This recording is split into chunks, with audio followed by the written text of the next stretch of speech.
ny toy ivaka ny fahamarinana sy ny fikambanan'ny mpiara mamaky ny baiboly ary ny fikambanana mampiely baiboly eto Madagasikara dia faly manolotra anao ity fandaharana ity. Fantatrao va fa mamatonalina izao? Andro voalohany. Sambatra ny mahatra-panahy fa azy ny fanjakan'ny lanitra. Dia izany teny izany ry havana no entiko miarahaba antsika rehetra amin'ity fotoana ity, fotoana iarahantsika makamaka fofoy ity tenin'Andriamanitra ity, anomezana ny aim-panahy fanentanana antsika andinika sy fantoka ary hiditra lalina amin'ny teniny soratra masina. Sambatra ny mahatra-panahy fa azy ny fanjakan'ny lanitra ao amin'ny masina Matio 5:1-9. Io teny io no manokatra ilay teny entin'i Jesoa mampianatra momba ireo asambarana valo ao amin'io evanjely masina Matio 5:1-7 io. Asambarana izay midika ho afenon'ny hafaliana anaty, hafaliana am-panahy lalina, fa anisan'ny finosin'io teny io ilay hoe sambatra, ilay fiadanana, miadana. Dia hoy isika hiteny amin'ny endrin'ilay olona fa sambatra izy, olona miadana izy, fa midika ho filaminana ihany koa izany ny asambarana, midika ho filaminana eto ivelany ny fiadanana. Amin'ny teny Hebreo ny hoe sambatra na hoe miadana dia azo adika hoe Osher na Asher. Manjary anarany io Asher io, izany hoe olona manambitana ho isika chanceux, ohatran'ny olona miaina fahagagana na mirakla, olona honenany ny fahasoavana. I Maria no olona niaina sy feno izany fahasoavana izany raha nandray an'i Jesoa. Nandray ilay fahagagana nataon'Andriamanitra dia nanjary feno fahasoavana, feno ny fahasoavan'Andriamanitra. Dia hoy ny anjely taminy arahaba ry ilay feno soavana. I Maria nitondran'i Jesoa zanak'Andriamanitra teo amin'izao tontolo izao dia nanjary nameno fahasoavana ny tany aman-danitra. Koa i Maria no sambatra amin'ny olombelona rehetra, izay mizara ny fahasoavana dia mizara fiadanana, mizara filaminana, mizara asambarana ho an'ny hafa. Dia hoy Maria eo amin'ny tononkira ataony amin'ny Lioka 1:4-7 mankalaza ny tompony fanahiko ary faly sy rahava amin'Andriamanitra mpamonjy ihany foko, fa notsinjovo ny fiambanian'ny ankizy vaviny, fa indro hatramin'izao dia ataon'ny taranaka rehetra hoe sambatra aho, satria efa nanao zavatra lehibe tamiko ilay mahefa ary masina ny anarany.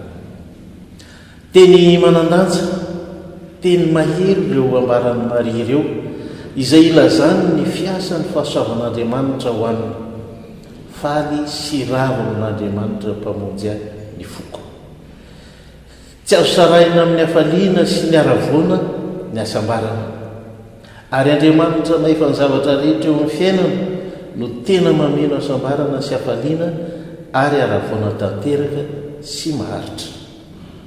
Manjary hitan'ny olona rehetra miparitaka sy tsy ahafenina fa miompampana izany hafaliana sy aravoana izany, satria fahasoavana tsy arefesina.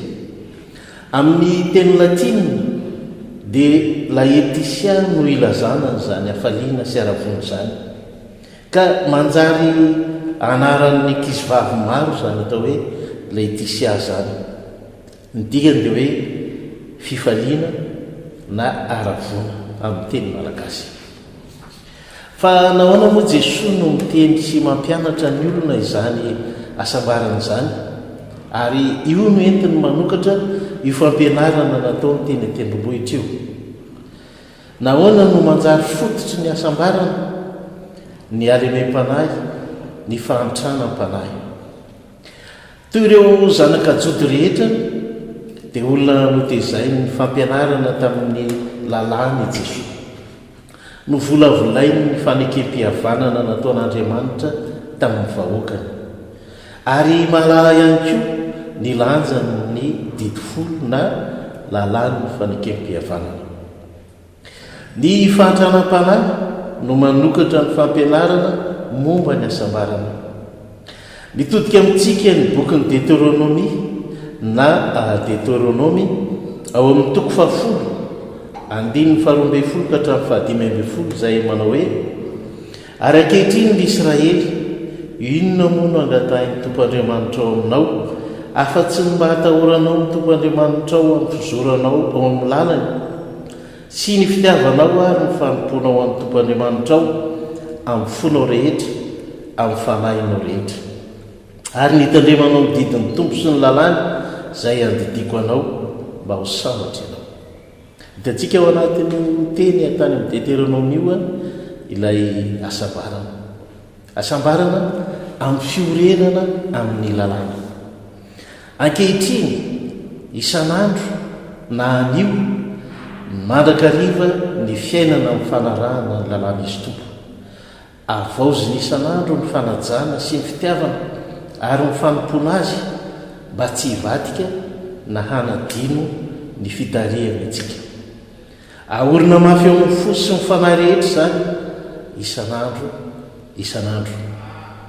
Izao no fanambarany Jesoa an'izany ao amin'ny Evanjelin'ny Masina Marka toko 20 azafady 9:20 ka hatramin'ny 4:30. Resaka ny fanaovany tamin'ilay tovolahy anankiray. Inona ny voalohany amin'ny didy rehetra? Dia hoy Jesoa namaly azy, ny voalohany indrindra amin'izy rehetra dia ity: miain'ory Israely, ny Tompo Andriamanitsika no antompotokana, ko tiavo ny Tompo Andriamanitra ao amin'ny fonao rehetra sy amin'ny fanahinao rehetra, ny amin'ny sainao rehetra ary amin'ny herinao rehetra. Izany ny didy voalohany. Ary ity ny faharoa mitovy aminy koa: tiavo ny namanao tahaka ny tenanao. Tsy misy didy lehibe mihoatra noho ireo. Dia hoy ilay mpanoran-dalàna taminy: tsara izany ry mpampianatra, marina indrindra ny voalazanao fa tokan'Andriamanitra ary tsy misy hafa fa tsy izy ihany, ka nity azy amin'ny fo rehetra sy amin'ny fanahy rehetra ary amin'ny hery rehetra, ary ny tiany namana tahaka ny tena, dia lehibe lavitra noho ny sorona dorana rehetra sy ny fanatitra hafa rehetra. Noho ny hitan'i Jesoa fa namaly tamin'ny mpahendrena izy, dia hoy izy taminy: tsy lavitra amin'ny fanjakan'Andriamanitra ianao. Mifamatotra amin'ny fanajana ny lalàn'Andriamanitra ny fahasambarana, miorina mafy amin'ny fanahin'ny olona izay mahay mijery ny tanjona tsara dia ny fanjakan'Andriamanitra. Ny fanjakan'Andriamanitra no tanjona tsara irina amin'ny fiainana mba hanorenana izany fiainana izany araka ny sitrapon'Andriamanitra. Inona moa izany fanjakan'Andriamanitra izany?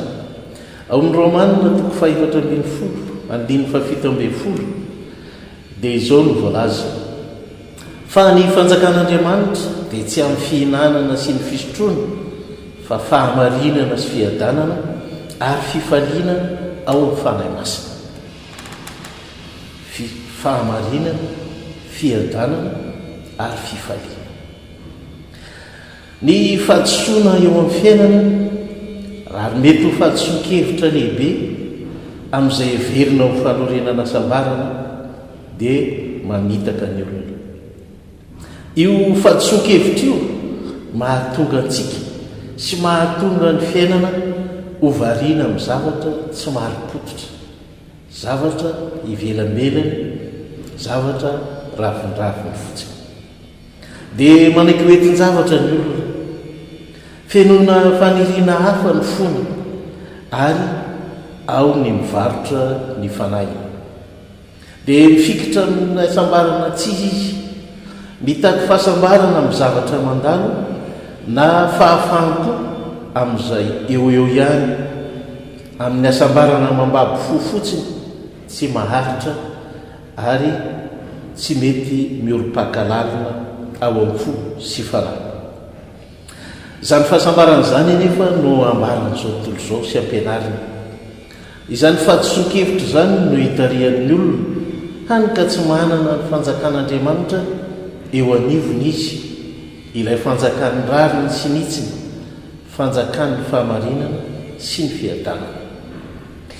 Inona moa no nambaran'i Jesosy rehefa nandray ny boky izy teo anoloany ireo jody tao amin'ny sinagoga raha nanokatra ny fisehoany ampahabemaso araka ny voalazan'ny lioka ao amin'ny toko 4:7-20. Nomena azy ny boky dia novakiny izay voalazan'izay mpaminany. Ataony koa mifanahy ny tompo satria naniraka itolo teny soa mahafaly natao mpasoavana amin'ny oro sy ny madinika izy, naniraka ahy ankahery ny toritory fo ary nankalaza azy izy rehetra sady taranjona noho ny teny mpasoavana naloky ny vala, hafaliana, aravona, fiadanana, asambarana, teny mpasoavana. Io lay ambaran'ny Jesosy rehefa niteny tamintsika izy no hoe ka tsao aloha ny fanjakan'Andriamanitra sy ny fahamarinana dia omenanareo fanampiny ny sisa. Masina Matio 9:7-8. Indraindray eo amin'ny fiainantsika dia ilay sisa no lasa loha. Amintsika malagasy anefa no hoe sisa dia ambiny, sombiny, zavatra mety efa tsy nilaina na vela hijanona eo. Raha sakafo ohatra dia ariana ny sisa na omena ny biby, nefa eny koa mety ho fanampiny zavatra amboniny ny sisa. Amin'izao fiainantsika izao ary dia hitakian'Andriamanitra zavatra mihoatra lavitra isika noho izay ambinambina izay, apetrany eo amin'ny tokony isy antsika sy sahazantsika ary mendrika antsika ny fiainantsika eo amin'izao tontolo izao.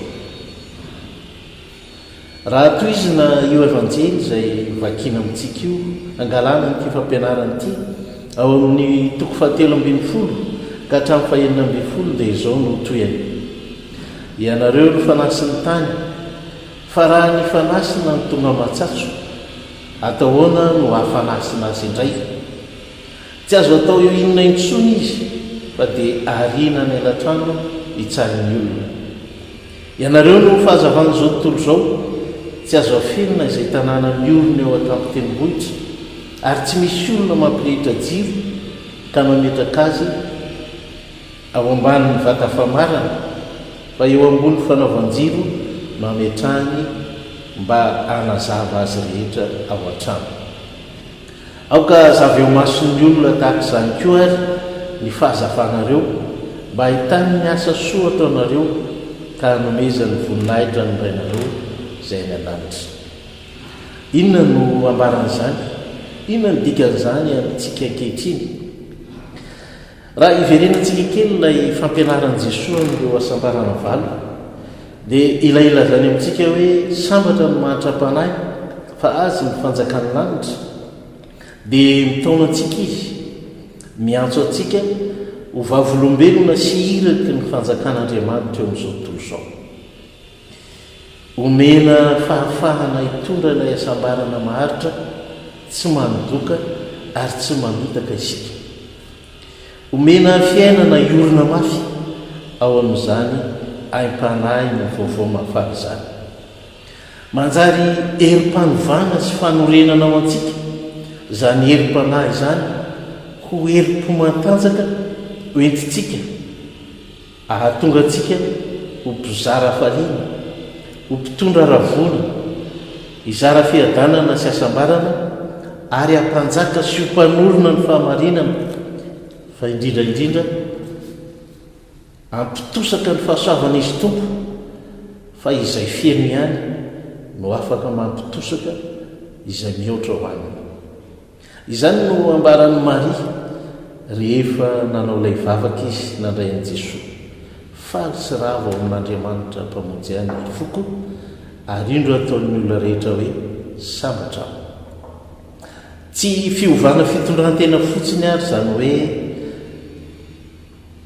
sambatra ny mahatsapanahy, tsy fiovana fitondrantena fotsiny na moralina izany hoe ianareo ny fanasy ny tany tsy fitsipitondroantena fotsiny na hoe etika ianareo ny fahazavan'izao tontolo izao fa izay ilainy zao tontolo izao izay tena andrazany zao tontolo izao mba hamasina azy ahafahany mahita ny mazava araka ny fanahin'Andriamanitra dia ilay ambarantsika malagasy hoe ny fanahy ny olona inganeny fahasavan'Andriamanitra ny fiainantsika manontolo dia hitondra sambarana antsika sambatra fa mahalala izay sitrapon'Andriamanitra sambatra fa mandeha amin'ny lalana sambatra eo amin'ny tany izay omen'Andriamanitra antsika toy ny zanak'Israely mba voninahitr'Andriamanitra lehibe indrindra koa miambena ianareo fa tsy fantatrareo izay andro hiaviany tombotrano na ho hariva na ho mamatonalina na ho maneno akoho na ho maraina marika toko fa 3:10 andininy fa 5:30